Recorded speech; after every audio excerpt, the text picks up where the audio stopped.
automotive writer said a Volvo Turbo could peel the skin off an Audi 5000S Turbo. What are they saying about our turbocharged Volvos this year? The Volvo 740 Turbo drives sharp. It shadows your every move.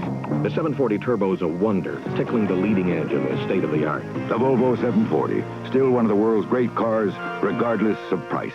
Test drive a 1986 Volvo today. The entire company relied on Jim sending a package somewhere overnight. Then they sent Jim somewhere overnight. Next time, send it Federal Express. Is it true? No comment. Can you give us a statement? All right, no comment. It's rumored you're attempting to buy Schlitz. Oh, darling, it's no rumor. The Gusto's back, and I want it all. Welcome home. How's that? Excuse me, but buying the whole brewery? Well, darling, anybody can buy a can or a six-pack or a case of Schlitz, the beer with Gusto, but it takes somebody like me to buy the whole brewery, doesn't it? Someone power-hungry? I like to call it power-thirsty, darling. Refreshing Schlitz beer. The Gusto's back. And I'm going to get it. Good luck, gentlemen. If you're ready to laugh with a master of comedy, then turn on Entertainment Tonight. Coming up, E.T. remembers the colorful life and times of comedy genius W.C. Fields. What a load that is off my mind. And watch the laughs continue with Jack Lemmon. I'm not going to quit till I get run over by a truck or a critic. Then put on your party clothes. You're going to an exclusive New York bash for singer Bob Dylan. Plus a celebrity screening with Hines and Baryshnikov on Entertainment Tonight. Tonight, after the News 8 update. Este noticiero será transmitido por la estación de radio KESS-FM 94.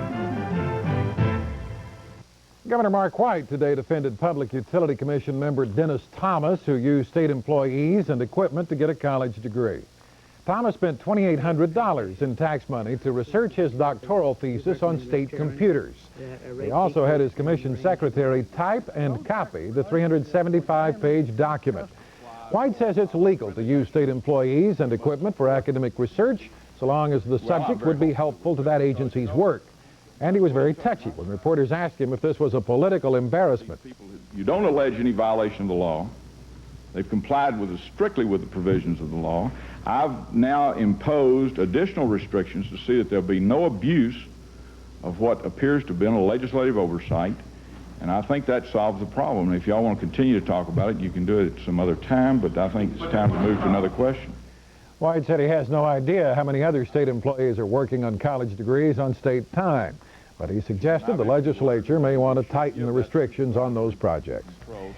And Texas lawmakers have imposed stricter spending regulations on river authorities. It's part of the overall effort to tighten runaway expenses at many state agencies. This week, in a News 8 close-up called Business or Pleasure, reporter Charles Duncan is looking at some of the controversial spending practices of these authorities.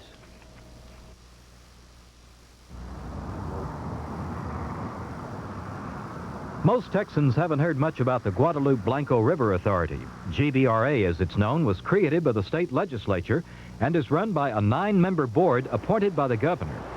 The agency operates hydroelectric dams generating power for dozens of communities in south central Texas.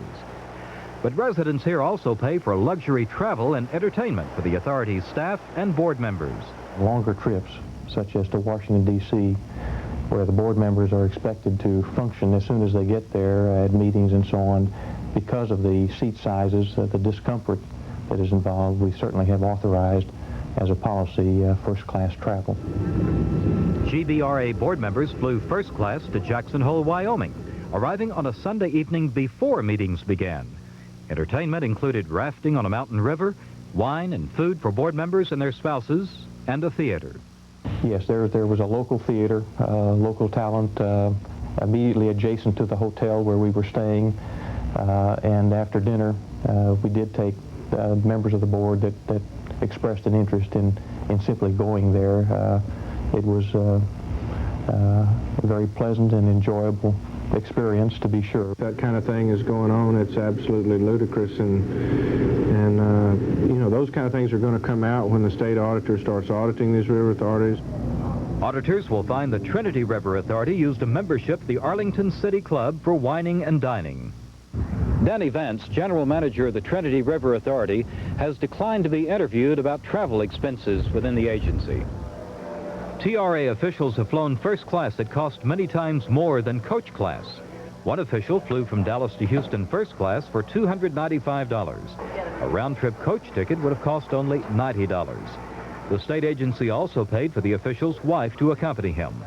An accountant with the TRA blames the travel agency for the first-class tickets to Houston and says the authority has been reimbursed. The spokesman says the authority recently relinquished its private club membership in Arlington. An exception to these big spending practices is found at the Brazos River Authority in Waco. Director Carson Hogue says his staff and board members are not permitted to charge the agency for first-class air travel, liquor bills, or other entertainment. If all river authorities operated that way, state officials believe hundreds of thousands of dollars can be saved each year. Charles Duncan, Channel 8 News, Waco. The first recipient of the Penn State Artificial Heart died today. Last month, Anthony Mandia was kept alive for 10 days on the experimental plastic heart.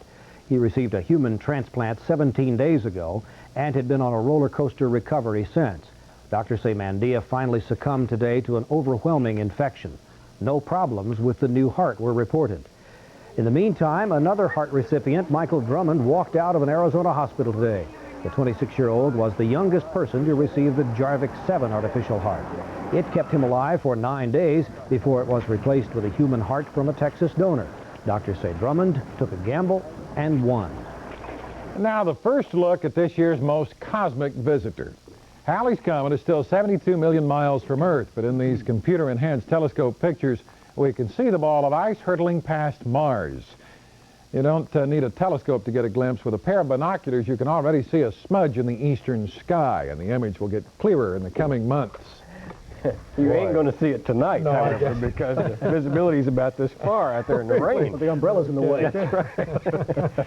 So how's the weather? The weather is wet, and the cold front is in the western part of Fort Worth. It'll be across the Dallas-Fort Worth area in the next hour or so, and it's going to be colder tomorrow and wet, and we'll be back.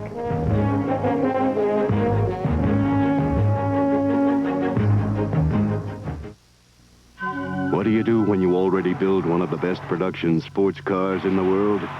If you're Nissan, you build it even better. Introducing the new Nissan 300ZX. Sleeker, sharper, slicker, hotter, awesome. The new 300ZX, one of the best sports cars in the world, just got better. The name is Nissan. We're here to introduce a new sandwich for folks who like to eat right. It's the water chicken from Whataburger. She says it's pure chicken breast. That's good for you. With fresh tomatoes and lettuce on a whole wheat bun. And that's good for you, too. And she says it's the biggest and best tasting chicken sandwich around. That's not too good for the chicken. It's the great big taste you're hungry for. I won't say a word. Nothing gets your attention like red.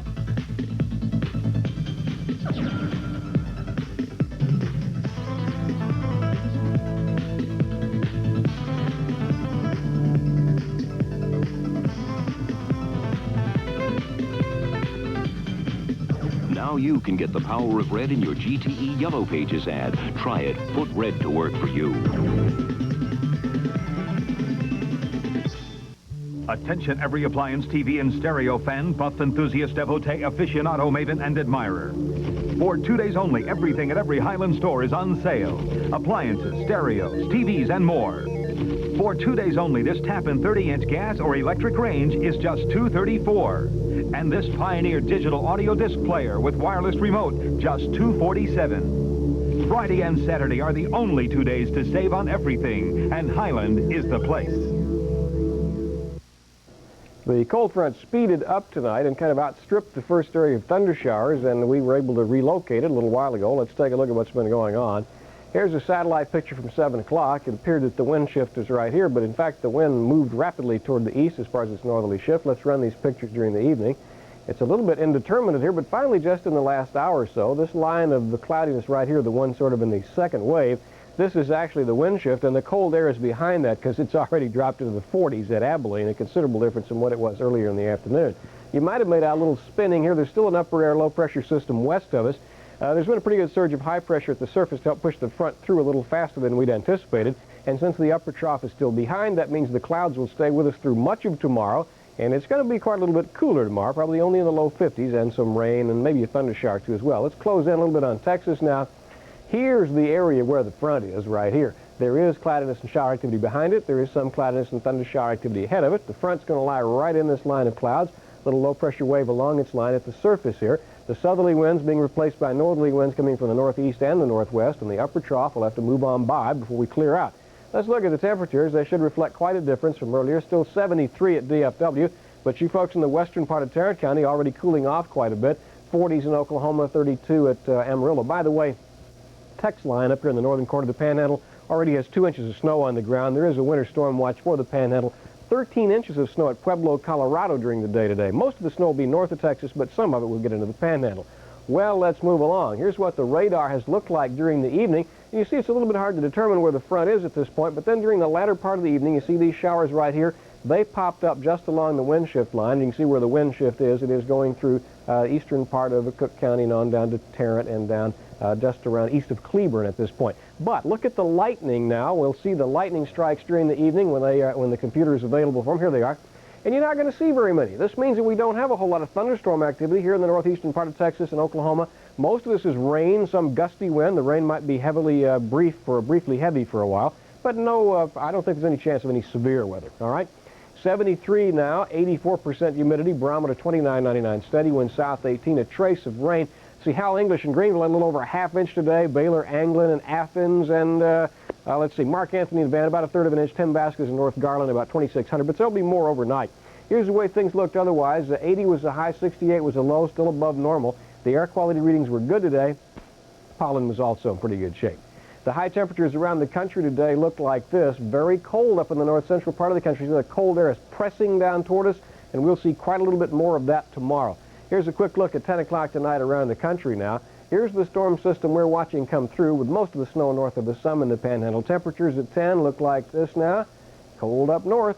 All right, tomorrow morning we're going to see that front having passed on through us. And we got tomorrow morning there. We're about 50, I think, by tomorrow morning. And then during the day tomorrow, we're not going to warm up very much. It'll be about 52 by noon, and tomorrow afternoon's high is just going to be, once again, about 52 degrees. Saturday will be clearing out, and it'll be nice.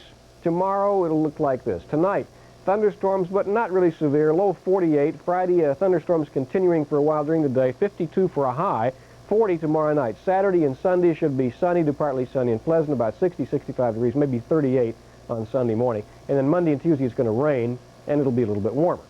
So you'll need your umbrella, and you will not see Halley's Comet tonight. Okay, thank you, Troy. Some big transactions in the broadcasting business top the Thursday business update. The Federal Communications Commission today gave its blessing to the $3.5 billion merger of Capital Cities Communications and ABC. International media baron Rupert Murdoch also got the green light for his $2 billion purchase of 7 Metro Media television stations, including Channel 33 in Dallas and another station in Houston. And Wall Street is rolling right along. The Dow Jones Industrials hit another high water mark today, closing a fraction away from the 1440 level. Mike Ditka already knows a great deal about the Cowboys organization. Bet he does. The former Dallas player and coach brings his unbeaten Chicago Bears to town this weekend. We'll have a profile. And the New Jersey Nets make a Lone Star swing, playing Houston tonight and the Mavericks tomorrow. Dale has tonight's sports next.